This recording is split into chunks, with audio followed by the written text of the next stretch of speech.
आइए हम प्रार्थना करेंगे। स्वर्गीय प्रेमी पिता, यीशु के नाम से हम आपके सम्मुख आते हैं। पूरे सप्ताह संभाल कर यह वक्त दिया है कि हम आपकी महिमा करें, आपके नाम को ऊंचा उठाए, आपकी परस्तिश करें, आपकी हम्द करें।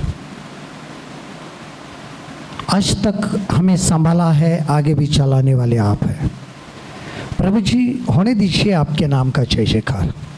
इस वक्त हर एक के ऊपर आपकी बरकत हो, आपकी आशीष हो, हर एक के जीवन में एक नया परिवर्तन आ जाए, हर एक के बंधन टूट जाए। खुदावंदा, एक अच्छी ज़िंदगी के लिए आपका वचन उनके लिए कारीगर हो। प्रभु जी, आपने ऐसा अनुग्रह किया, धन्यवाद देते हैं। आगे का समय आपके हाथ में समर्पित करते हैं, आप हमें चलाइए। यह प्रार्थना हमारा जिंदा खुदावंदा यीशु के नाम से की और आपने सुन ली खुदा पाक, इसके लिए आमीन आमीन। प्रभु की महिमा हो आज के लिए और इस समय के लिए। हम वचन देखेंगे और इस समय हम देखेंगे व्यवस्था विवरण की पुस्तक, इसका 28 अध्याय, ड्यूटोनॉमी चैप्टर 28 वर्स 15 एंड 16। व्यवस्था विवरण 28 अध्याय और 15 और 16 पद। उर्दू में अस्तिस्ना, इसके 28 बाब का 15 और 16 कलाम हम आयत को पढ़ेंगे। परंतु यदि तू अपने परमेश्वर यहोवा की बात न सुने और उसकी सारी आज्ञाओं और विधियों के पालने में जो मैं आज सुनाता हूँ चौकसी नहीं करेगा, तो ये सब शाप तुझ पर आ पड़ेंगे। अर्थात शापित हो तू नगर में, शापित हो तू खेत में, शापित हो तेरी टोकरी और तेरी कटौती, शापित हो तेरी संतान और तेरी भूमि की उपज और गायों और भेड़ों और बकरियों, शापित हो तू भीतर आते समय और शापित हो तू बाहर जाते समय।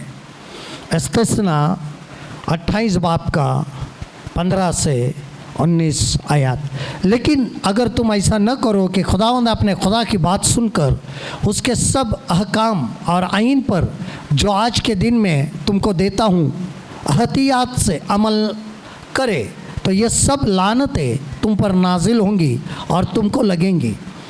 शहर में भी तुम लानती होगी और खेत में भी लानती होगे। तुम्हारा टोकरा और तुम्हारे कटौती दोनों लानती हो ठहरेंगी। तुम्हारी औलाद और तुम्हारी ज़मीन की पैदावार और तुम्हारे गाय बैल की बढ़ती और तुम्हारे भेड़ बकरियों के बच्चे लानती होंगे। तुम अंदर आते लानती ठहरोगे और बाहर जाते लानती ठहरोगे। और आज का जो शीर्षक है, व्हाई सिकनेस कम्स, कि बीमारियाँ क्यों आती है, शाप क्यों आते हैं। और इसके 3 कारण हैं। यहाँ पर लिखा है, परंतु यदि तू अपने परमेश्वर यहोवा की बात न सुने।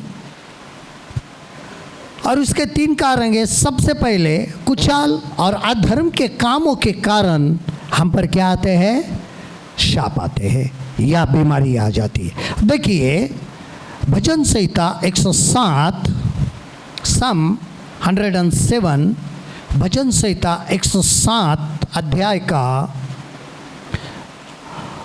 17 पद हम देखते हैं। ज़बूर 107 बाब का 17 आयत। मूढ़ अपनी कुचाल और अधर्म के कामों के कारण अति दुखित होते हैं। और 18 वचन कहता है, उनका जी सब भांति के भोजन से मिचलता है और वे मृत्यु के फाटक तक पहुंचते हैं। और यहाँ पर जो वचन दिया है, मूढ़ अपनी कुचाल और अधर्म के कामों के कारण, अधर्म का जो काम है यहाँ पर बताया है कि अगर तू परमेश्वर की आज्ञा को नहीं मानेगा, उनके ऊपर नहीं चलेगा, उनका अमल नहीं करेगा, तो ये अधर्म का काम है। परमेश्वर के वचन पर चलना यह धर्मी मनुष्य का काम है। हम हमेशा अपने ही विचारों से चलते हैं। अगर उर्दू में देखते हैं, अहमक अपनी खताओं से, सबब से और अपनी बदकारी के बाइस मुसीबत में पड़ते हैं। उनके जी को हर तरह के खाने से नफरत हो जाती है और वो मौत के फाटकों के नज़दीक पहुंच जाते हैं। खाने से नफरत कब होती है, खाने से जी कब मिचलता है? जब हमारे अंदर बीमारी हो जाती है।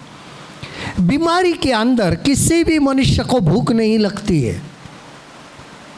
कौन सा भी खाना लाओ, उसका क्या होता है? जी मचलता है, नफरत होती है। ये खाना नहीं चाहिए मेरे सामने, ये भोजन नहीं चाहिए। क्यों होता है? क्योंकि हमारे अंदर वो बीमारी बस गई। और बीमारी क्यों आ गई? तो परमेश्वर के वचन के अनुसार नहीं चले, हमने अधर्म का काम किया। अधर्म का काम एक ही है, परमेश्वर के वचन को नहीं मानना, उसके अनुसार नहीं चलना, ये अधर्म का काम है। हमारे लिए एक आज्ञा दी है, हकनाम दिया है कि हम खुदा के असूलों पर चले, परमेश्वर के वचन के अनुसार चले। लेकिन हम दुनिया के असूलों से चलते हैं। दुनिया के जो वातावरण में, दुनिया के अंदर जो नियम है उसके अनुसार चलते हैं, और खुदावन का खौफ, खुदावन का जो क्रोध है वो हम पर आ जाता है। परमेश्वर का क्रोध हम पर आ धमकता है, और उसका कारण यही होता है कि हम बीमार होने लगते हैं।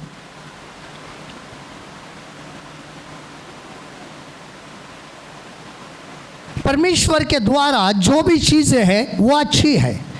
याकूब की पत्री 1 अध्याय और 17 वचन अगर हम पढ़ते हैं तो वहाँ पे लिखा है, जो भी अच्छी चीज़ है वो वहाँ ऊपर से आती है, वो परमेश्वर से आती है। परमेश्वर से बीमारियाँ कभी नहीं आती हैं, बीमारियाँ शैतान की ओर से आती हैं, और शैतान हमें फुसलाता है कि हम परमेश्वर के वचन को न माने, उसके आज्ञाओं के पर नहीं चले।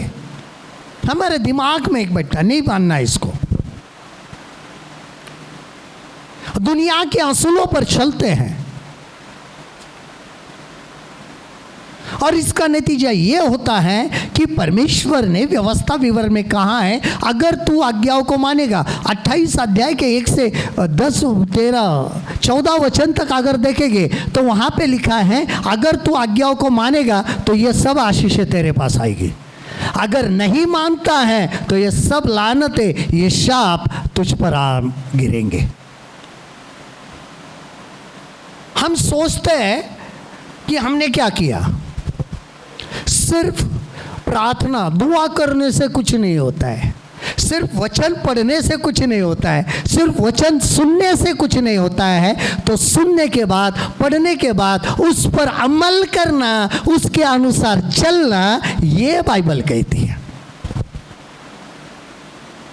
सिर्फ सुनने वाले ना बनो, बाइबल कहती है सिर्फ सुनने वाले ना बनो, तो उसके अनुसार चलने वाले भी बनो। और जो नहीं चलता है वो कुचाल चलता है, वो बुराई में चलता है, और वो अधर्म के कामों में क्या होता है? बंधा रहता है। अधर्म के काम कौन से हैं? कि परमेश्वर के वचनों पर नहीं चलना, यही अधर्म का काम है। कुचाल क्या है? तो वचन सुनने के बाद भी उसके ऊपर अमल नहीं करना, सुनना और छोड़ देना, सुनना और छोड़ देना। हम बाइबल पढ़ते हैं नहीं, बाइबल पढ़ने के बाद क्या हम उस वचन के अनुसार चलते? नहीं चलते। सिर्फ क्या होते हैं? पढ़ते हैं। यहाँ पर हम जब पढ़ते हैं तो यहाँ पे लिखा है कि प्रभु तुमको ये आशीष देगा। हम सिर्फ उस आशीष की तरफ देखते हैं, परमेश्वर हमें चंगाई क्यों नहीं देता है, परमेश्वर हमें आशीष क्यों नहीं देता है। लेकिन वचन ऐसा है, अगर तू मेरे नियमों पर, मेरे हुक्मों पर, मेरे आज्ञा पर चलेगा तो ये आशीष, ये बरकतें तुझ पर आएगी, ऐसा है। लेकिन हम उतना ही पढ़ते, ये आशीष है, ये आशीष है, ये आशीष है। और यही है कि हमारी कुचाल और अधर्म के कारण हम क्या हो जाते, बीमार हो जाते। तो उस बीमारी से निकालने के लिए सबसे पहला काम है परमेश्वर से ये क्षमा मांगनी कि मैंने तुम्हारे वचन को पढ़ा, मैंने तुम्हारे वचन को सुना, लेकिन उसके अनुसार मैं चला नहीं, तो मुझे क्षमा कर दे। आज के बाद मैं उस वचन को पढ़कर या सुनूंगा तो उसके ऊपर मैं अमल करूंगा, उसके अनुसार मैं चलूंगा, तब होता है कुछ।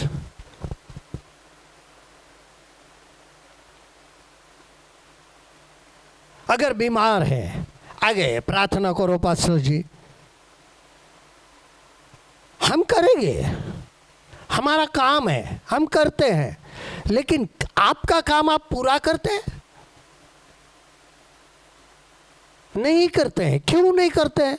तो मैं जिंदगी भर भी प्रार्थना करूं, ब्रदर करे, सिस्टर करे, पास्टर करे, आपके लिए जिंदगी भर प्रार्थना करे, आपके जीवन में बदलाव नहीं होगा, बीमारी नहीं जाएगी जब तक आप परमेश्वर से क्षमा नहीं मांगते कि हमने तेरे वचनों का विरोध किया, हम तेरे वचन के अनुसार नहीं चले, हम पश्चाताप करते, हमें क्षमा कर दे।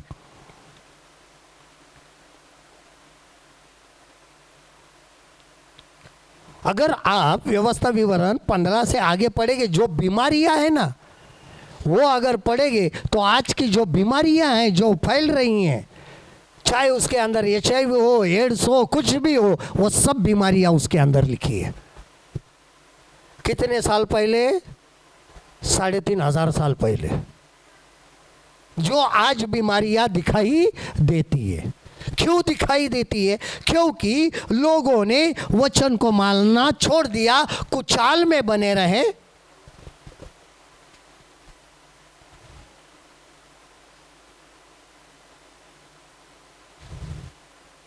उसको नहीं माना, उसके अनुसार अपना जीवन नहीं बिताया। यह पहला कारण है। दूसरा कारण है अधिक परिश्रम के कारण। अधिक परिश्रम के कारण। भजन संहिता 104, ज़बूर 104, साम 104, उससे 20 से लेकर हम 24 कलाम देखते हैं। 20 से लेकर 24 पद हम यहाँ पर पढ़ेंगे। तू अंधकार करता है तब रात हो जाती है, जिसमें वन के सब जीव जंतु घूमते फिरते हैं। जवान सिंह अहेर के लिए गरजते हैं और ईश्वर से अपना आहार मांगते हैं। सूर्य उदय होते ही वे चले जाते हैं और अपनी मांदों में जा बैठते हैं। तब मनुष्य अपने काम के लिए और संध्या तक परिश्रम करने के लिए निकलता है। यहोवा तेरे काम अनगिनत है, इन सब वस्तुओं को तूने बुद्धि से बनाया है, पृथ्वी तेरी संपत्ति से परिपूर्ण है। तू अंधेरा करता है तो रात हो जाती है, जिसमें सब जंगली जानवर निकल आते हैं। जवान शेर अपनी शिकार की तलाश में गरजते हैं और खुदा से अपनी खुराक मांगते हैं। आफताब निकलते ही वे चल देते हैं और जाकर अपनी मांदों में पड़े रहते हैं। इंसान अपने काम के लिए और शाम तक अपनी मेहनत करने के लिए निकलता है। आए खुदावन तेरी सनअतें कैसी बेशुमार है, तूने सब कुछ हिकमत से बनाया, ज़मीन तेरी मखलूकात से मामूर है। इंसान जानवर को देखो, अपना आहार मांगते हैं, भोजन मांगते हैं, परमेश्वर उनको दे देता है। रात भर उनके हर ज़रूरतें पूरी होती है, वो सुबह जाकर अपने मांदों में सो जाते। इंसान सुबह उठता है, शाम तक मेहनत करता है, कभी हो गया तो ओवर टाइम करता है, कितना कमाऊं कितना कमाऊं कितना कमाऊं, और ये कमाने के चक्कर में एक दिन बीमार पड़ जाता है।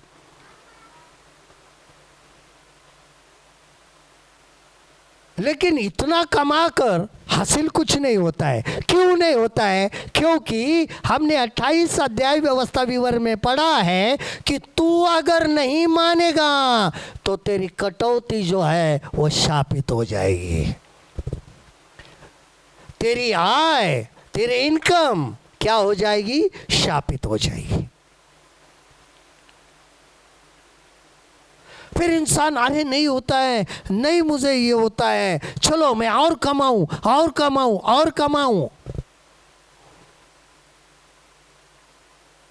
फिर भी पूरा नहीं हो रहा है। क्यों नहीं हो रहा है? क्योंकि हमने परमेश्वर की आज्ञाओं को मानना छोड़ दिया है। मेहनत कर रहे और मेहनत करते करते जितना कमाते हैं एक दिन जो भी बचत होती है, जो भी जमा करके रखा होता है, बीमार होता है और अस्पताल में पूरा पैसा जाता है। फिर बोलते हैं कमा के क्या फायदा है, पूरा अस्पताल में चला गया है ना, बीमारी में चला गया, अभी तो कुछ बाकी नहीं है।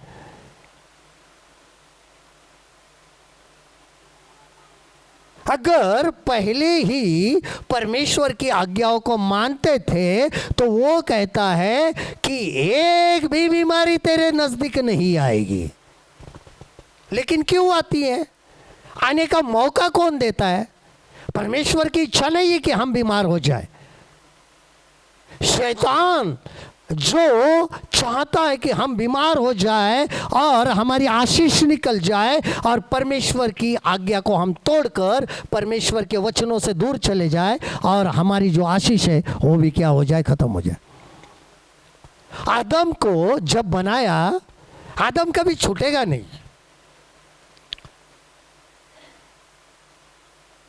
जब तक नई सृष्टि है, ये पुरानी सृष्टि है, नई सृष्टि नहीं जब बनती है, तब तक इंसान के जिंदगी से, आदम जात के जिंदगी से आदम छूटने वाला नहीं। पहला इंसान जो खुदावंद ने बनाया और उसके द्वारा ये मुसीबत आई, उसने पाप किया, उसने आज्ञा को तोड़ा और उसकी आज्ञा को तोड़ने के वजह से आज तक इंसान आज्ञा को तोड़ते आया है। प्रभु यीशु मसीह इसी वजह से आया कि हम उसको अपना उद्धारकर्ता नजात हिंदा कबूल करें और हम इन मुसीबतों से छूटे और आज्ञाओं पर चलकर उसकी आशीष पाए। प्रभु यीशु मसीह ने कहा, अगर तुम मेरे आज्ञा को मानोगे तो मेरे प्रेम में बने रहोगे। क्या होगा? मेरी आज्ञाओं को मानोगे तो परमेश्वर के प्रेम में बने रहेंगे, यीशु के प्रेम में बने रहेंगे, और जो उसके प्रेम में बना रहता है उनकी हर जरूरतें परमेश्वर पूरी करता है। लेकिन यहां पर अगर हम देखते हैं अधिक परिश्रम क्यों करना पड़ा है? जब आदम को कहा था ये फल तुझे नहीं खाना है, आदम ने उस फल को खाया और उसका नतीजा ये हुआ कि परमेश्वर ने कहा कि तेरे वजह से इस भूमि पर श्राप आया है, लानतें आई है, आज के बाद ये अपना आशीष तुझे नहीं देगी, तो तू पसीना बहाएगा और अपनी मेहनत से रोटी खाएगा। तब से लेके आज तक इंसान मेहनत कर रहा है।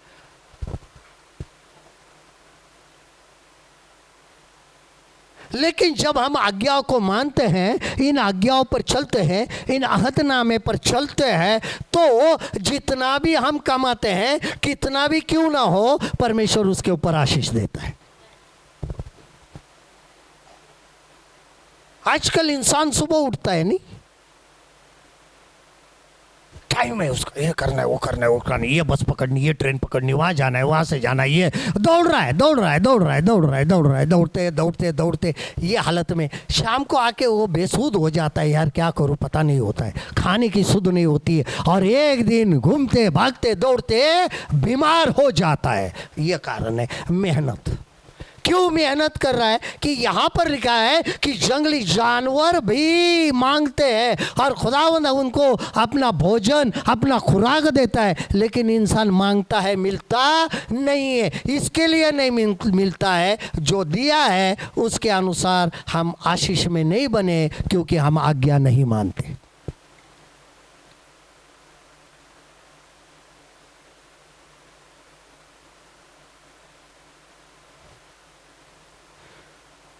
जब कोई भी वस्तु खराब हो जाती है नहीं, तो उसको रिपेयर करने के लिए हमें लेके जाना पड़ता है नहीं। जो भी है, कैमरा है, माइक है, कुछ है, तो हम उस लोगों के तरफ हम उसको रिपेयर करने को लेके जाते हैं। हम परमेश्वर की बनाई हुई हस्तकृति है, अपने स्वरूप में उसने बनाया है। जब हमारे अंदर बिगड़ जाता है ना, तो हमें आना पड़ता है परमेश्वर के पास। याद रखना, क्या होना पड़ता है? आना पड़ता है। हे परिश्रम करने वाले और बहुत से दबे हुए लोगों, तुम सब मेरे पास आओ, मैं तुम्हें विश्राम दूंगा। यीशु मसीह ने कहा। परिश्रम करते करते इतने करते हैं तो पाप के बोझ में दबे हैं। पाप का बोझ यही है कि हम परमेश्वर की आज्ञा को नहीं मानते हैं, परमेश्वर की आज्ञा के अनुसार नहीं चलते हैं। उसका नतीजा हम परिश्रम करते हैं, इतना परिश्रम करते हैं तो उसके ऊपर हमें बरकतें नहीं मिलती हैं, और बरकतें नहीं मिलती हैं तो परिश्रम की वजह से हम बीमार हो जाते हैं। फिर हमारा ये खराब है, ये खराब है, पीठ खराब है, घुटने दुखते हैं, सर दुखता है, झुकने को नहीं होता है, ये नहीं होता है। क्यों नहीं होता है? सब कुछ बिगड़ गया है नहीं।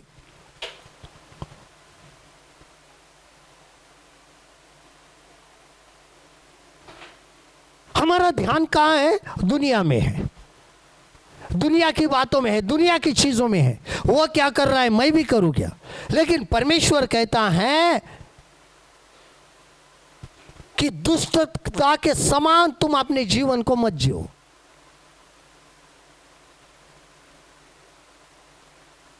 हम इस दुनिया में रहते हैं, लेकिन हमें परमेश्वर के असूलों पर चलना है, उसके अहदनामे पर चलना है, दुनिया के अहदनामे पर नहीं। दुनिया ने जो चल रहा है उसके अनुसार नहीं चल रहा है, फिर वो करता है तो मैं करूं। मत करो। आगे बहुत बड़ा नुकसान हमारे जिंदगी में होता है और उसको हम समझ नहीं सकते। इसके लिए यीशु मसीह आया कि मैं आया हूं तुम्हें जीवन देने के लिए और बहुतायत का जीवन देने के लिए। चोर आता है केवल चोरी, घात और नाश करने के लिए। मैं आया हूं जीवन देने के लिए, बहुतायत का जीवन देने के लिए। चोर यानी शैतान। शैतान हमारे जिंदगी में जिंदगी नहीं देता है, जीवन नहीं देता है, बीमारी देता है, मुसीबत देता है। क्यों आते हैं? ताकि हम उसके वचन के अनुसार चलते नहीं हैं, आज्ञा मानते नहीं, सुनते हैं लेकिन चलते नहीं हैं। सुनने के लिए सब होते हैं नहीं। पास्टर जी अच्छा वचन बताते हैं आप, अच्छा लगता है। अच्छा लगने से कुछ नहीं होगा मेरे बेटा, जो कहा है उसके अनुसार चलना भी पड़ेगा। अगर परमेश्वर कहता है ये मत कर तो मत कर, ये कहता है ये कर तो वही कर।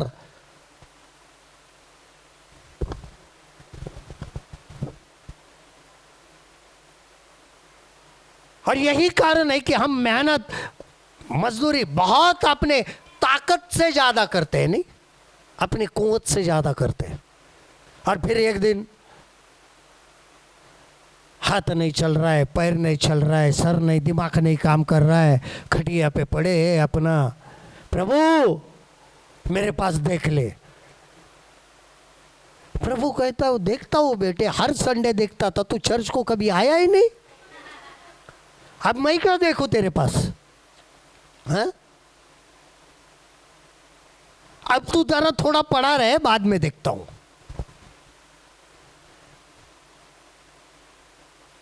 भजन 107 में कहा ना कि एक दिन वो क्या हो जाता है, मर जाता है। वो कहता है आ जाओ ऊपर, फिर देखता हूं।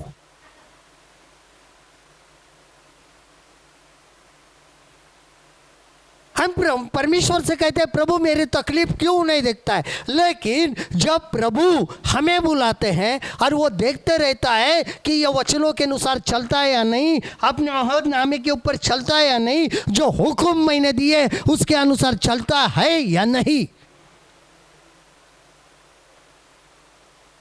जब वो दिखाई नहीं देता है तो परमेश्वर भी छोड़ देता है, जाओ अपना जीवन जियो, जैसे चाहिए वैसे जी लो। सब उपदेशक की किताब कहती है, जवान अपने जवानी में जैसे चाहिए वैसे चल, अपने नजरों के अनुसार तू चाहिए वो कर, लेकिन याद रख एक दिन खुदावन को इसका हिसाब तुझे देना पड़ेगा। दे दो हिसाब, एक दिन आता है फिर हिसाब देना पड़ता है। यह दूसरी बात। और तीसरी बात है दुष्ट आत्मा की सामर्थ्य से। लूका रचित सुसमाचार इसका 13 अध्याय, लुक चैप्टर 13, लूका की इंजील इसका 13 बाब,